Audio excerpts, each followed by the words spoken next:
बिहार में चुनाव चल रहा है, पर बिहार में हो क्या रहा है? चुनावी कैंपेन अगर हम देखें तो बिहार में चुनावी कैंपेन में नेशनल मीडिया से ज़्यादा वहाँ का लोकल मीडिया और सोशल मीडिया हावी है। बिहार में हम देखें पहली बार नौकरी का मुद्दा चरम सीमा पे है। बिहार में हम देखें कि पिछले 50 सालों की तुलना में पहली बार नीतीश कुमार उतने विजिबल नहीं है। लालू यादव भी उस तरीके से इफेक्टिव नहीं है, एक या दो चुनावी रैलियां उन्होंने अभी तक करी हैं। बिहार में इस बार मौसम वैज्ञानिक रामविलास पासवान भी नहीं है। बिहार में बीजेपी इस बार सिर्फ और सिर्फ जंगल राज का राग अलप रही है। बिहार में प्रशांत किशोर ने टोले टोले में जा करके जनता को जगा दिया है, जनता को खड़ा किया है। बिहार जो कि अन्य राज्यों की तुलना में से हमेशा ही राजनीतिक समझ के मामले में आगे रहा है, लेकिन वो राजनीतिक समझ कभी धरातल पे नहीं उतरी, उतनी उसके विकास में उसका रिफ्लेक्शन कभी नहीं दिख पाया। लेकिन बिहार शायद इस बार वो गलती नहीं करने वाला, क्योंकि बिहार ने हमने पिछले दिनों में कोविड भी देखा, जब बिहार के लोग 700-800 किलोमीटर तक पैदल चल करके गए। और यही कारण है कि इस बार सबसे बड़ा मुद्दा पलायन का है, सबसे बड़ा मुद्दा रोजगार का है। बिहार का युवा आज पूछ रहा है कि क्यों फैक्ट्रियां और बाकी उद्योग धंधे गुजरात जा रहे हैं, बिहार में क्यों नहीं आ रहे।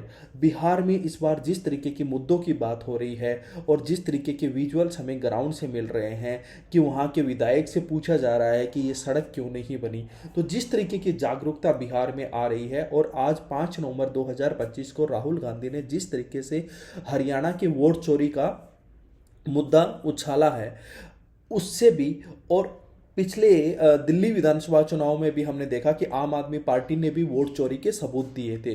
पिछले लोकसभा चुनाव में हमने यूपी के में देखा कि किस प्रकार संविधान को बचाने के लिए यूपी के लोगों ने इतनी लोकसभा की सीटें इंडिया गठबंधन को दे दी, जिसकी उम्मीद इंडिया गठबंधन को भी नहीं थी।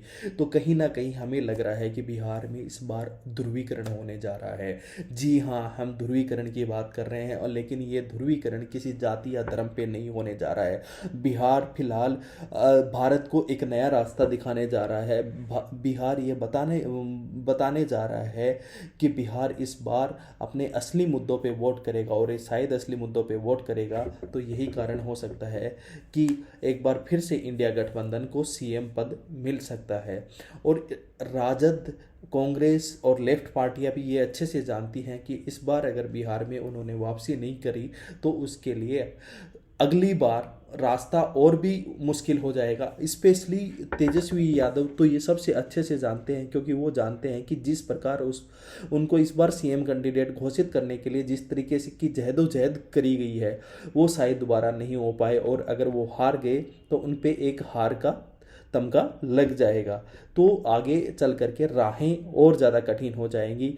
तो अब इंडिया गठबंधन के लगभग सभी कार्यकर्ताओं ने अपनी कमर कस ली है, और वो चाहते हैं कि बिहार में इस बार ध्रुवीकरण हो जाए।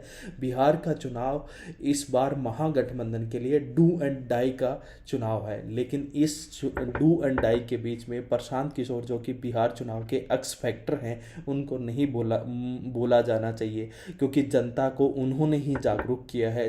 उनकी जागरूकता की वजह से ही ये ध्रुवीकरण बिहार में हो पाएगा, अन्यथा नहीं हो पाता। जय हिंद, जय भारत।